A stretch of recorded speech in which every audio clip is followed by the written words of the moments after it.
Bismillahirrahmanirrahim. Assalamualaikum warahmatullahi wabarakatuh. Halo semuanya, selamat pagi.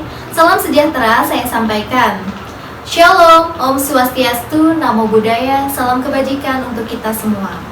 Perkenalkan, nama saya Siti Maryam, mahasiswi semester 6 dari Fakultas Keguruan dan Ilmu Pendidikan, Program Studi Pendidikan Pancasila dan Kewarganegaraan, Universitas Pamulang. Pada kesempatan kali ini, saya akan menjelaskan materi mata pelajaran PPKN dengan jenjang kelas 9 SMP, yaitu bertemakan Bingkai Keharmonisan dalam Keberagaman Masyarakat Indonesia. Nah, sebelum kita mulai pembelajaran, alangkah baiknya kita membaca doa terlebih dahulu ya, agar apa yang kita saksikan dan pelajari bersama dapat bermanfaat nantinya. Berdoa sesuai dengan kepercayaan agama masing-masing, dimulai.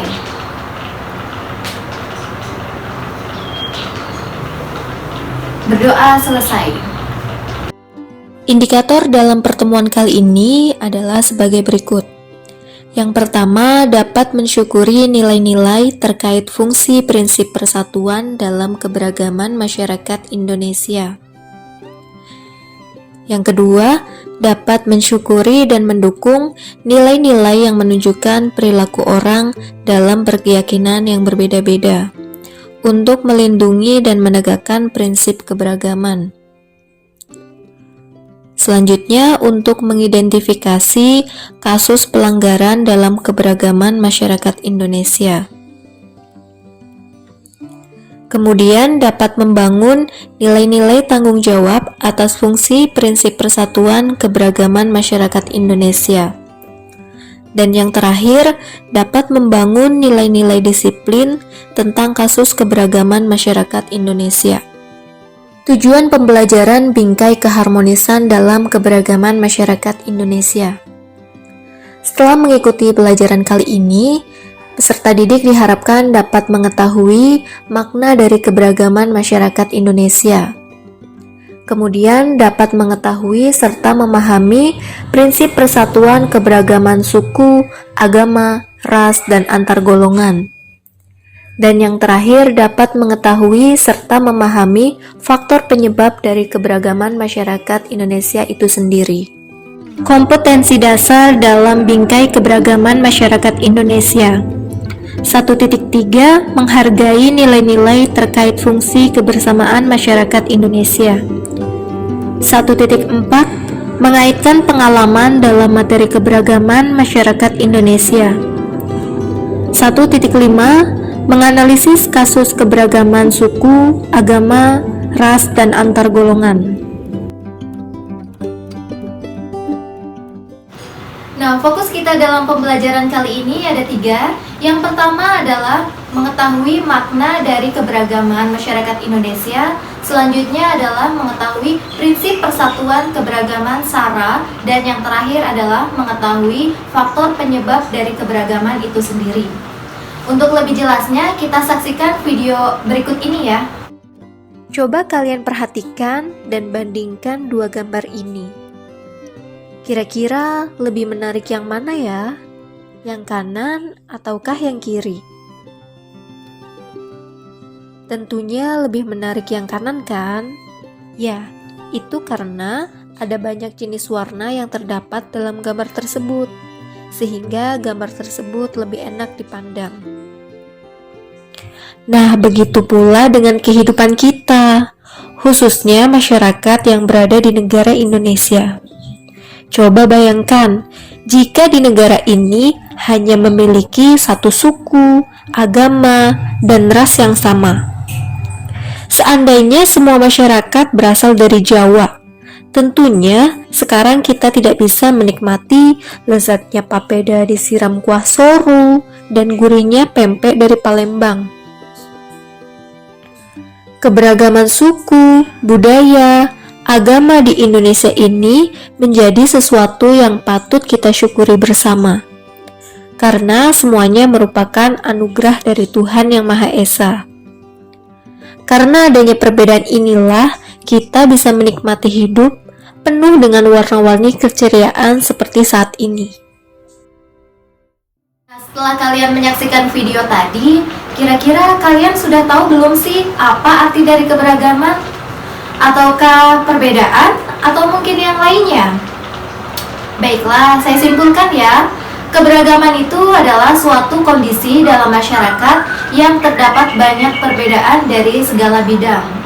Antara keberagaman ini sangat erat kaitannya dengan persatuan dan kesatuan. Persatuan adalah gabungan dari beberapa komponen yang tergabung menjadi bagian secara utuh, yaitu satu kesatuan. Sedangkan kesatuan sendiri adalah hasil dari komponen tersebut. Nah, dari pengertian keberagaman itu, kita tahu ya bahwa negara Indonesia ini terdiri dari 17.508 pulau yang di dalamnya terdapat berbagai macam etnis, budaya, suku, bangsa, bahkan agama.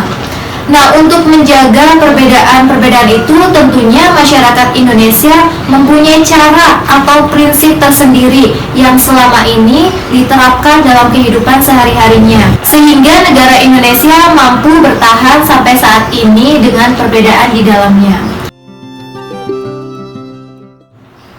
Nah, setelah kita mengetahui arti dari keberagaman, selanjutnya kita masuk poin yang kedua ya, yaitu mengenai prinsip persatuan dalam keberagaman suku, agama, ras, dan antar golongan. Terdapat 5 prinsip yang masih dipegang erat oleh masyarakat Indonesia dalam mempertahankan keutuhan negaranya. Yang pertama adalah prinsip Bhinneka Tunggal Ika, yang kedua adalah prinsip nasionalisme, yang ketiga prinsip kebebasan yang bertanggung jawab, yang keempat prinsip wawasan Nusantara, dan yang terakhir adalah prinsip persatuan pembangunan untuk mewujudkan cita-cita reformasi. Untuk lebih jelasnya kita bahas satu persatu ya. Oke, baiklah, kita masuk pada prinsip yang pertama ya, yaitu prinsip Bhinneka Tunggal Ika.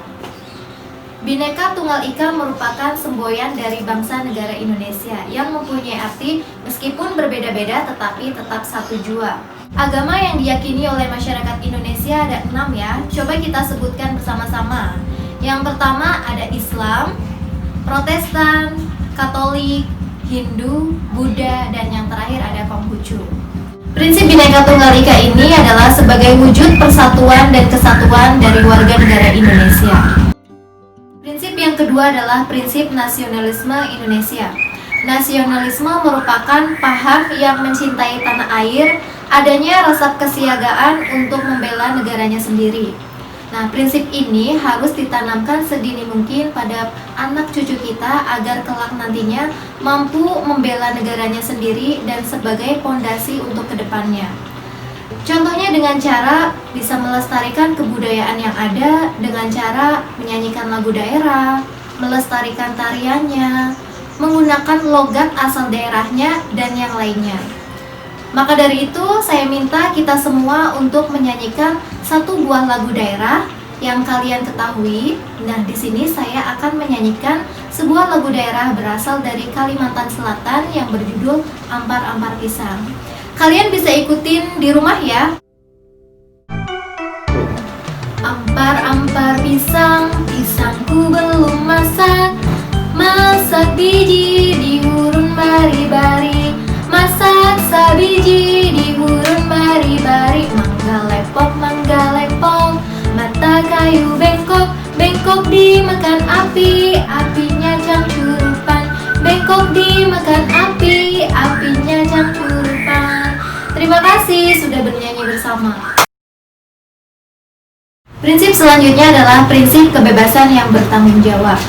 Setiap manusia diberikan kebebasan mulai dari dirinya dengan sesamanya, diri dengan lingkungan, dan diri dengan Tuhan yang telah menciptakannya. Mengingat negara Indonesia adalah negara demokrasi, negara yang bebas untuk mengungkapkan pendapatnya, namun yang perlu kita ketahui, kebebasan itu ada batasannya. Karena setiap tingkah laku manusia itu ada aturannya. Aturan dalam negara Indonesia ini tertulis dalam Undang-Undang Dasar 1945. Jadi setiap tingkah laku perbuatan yang kita lakukan nantinya akan dimintai pertanggungjawabannya. Misalnya kalian sebagai peserta didik, kalian diperbolehkan untuk bermain bersama teman, tapi ingat, kewajiban sebagai peserta didik adalah belajar. Jadi semua itu ada porsinya dan ada batasannya. Contoh lainnya dalam lingkungan hukum, misalnya kalian semua kan sudah berada di jenjang SMP, ada yang sudah berumur 14 tahun, 15 tahun. Mungkin dari kalian ini sudah ada yang bisa mengendarai motor dan sudah diperbolehkan oleh orang tuanya. Namun yang perlu kita ingat bahwa negara Indonesia itu mempunyai aturan, yaitu apabila belum cukup umur dan belum mempunyai surat izin mengemudi, berarti tandanya tidak boleh membawa sepeda motor. Selanjutnya adalah prinsip yang keempat. Prinsip yang keempat ini adalah prinsip wawasan Nusantara. Wawasan Nusantara merupakan cara pandang bangsa Indonesia tentang diri dan lingkungannya. Prinsip ini mengajarkan kita untuk menjaga bagaimana mempunyai rasa sepenanggungan, senasib, sebangsa, dan setanah air. Karena dalam lingkup ini, negara Indonesia mempunyai satu kesatuan dalam lingkungan ekonomi, sosial budaya, keamanan, dan juga politiknya.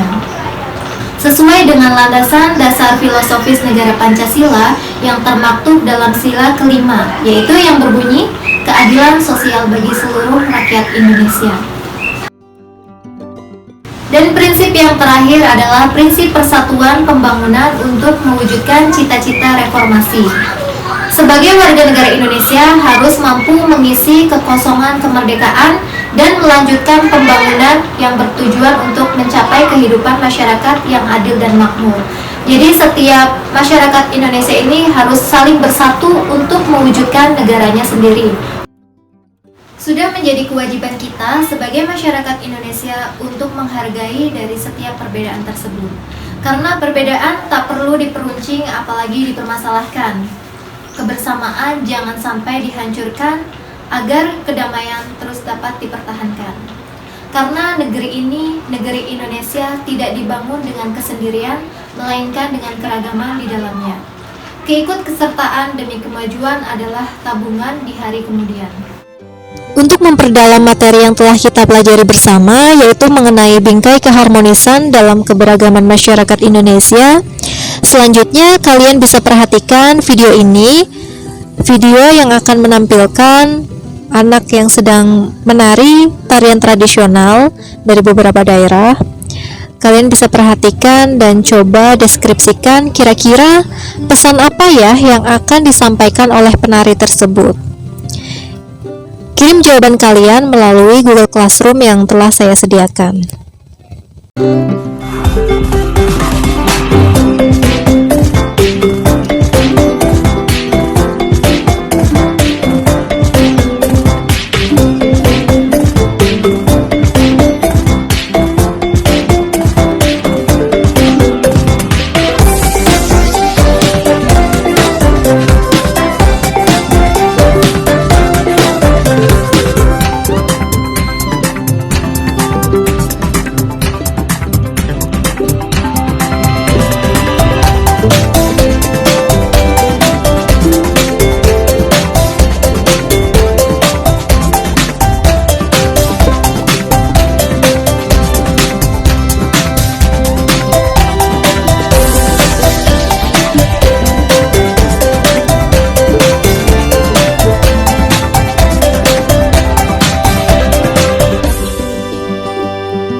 Mari kita semua saling menghargai perbedaan yang ada, melestarikan setiap keberagaman yang ada di daerah kita, karena beda jangan dibeda-bedakan, beda-bedakan jangan dibeda. Sekian penjelasan materi mengenai bingkai keharmonisan dalam keberagaman masyarakat Indonesia. Saya Siti Maria, memohon maaf apabila ada banyak kesalahan kata. Saya akhiri. Wassalamualaikum warahmatullahi wabarakatuh.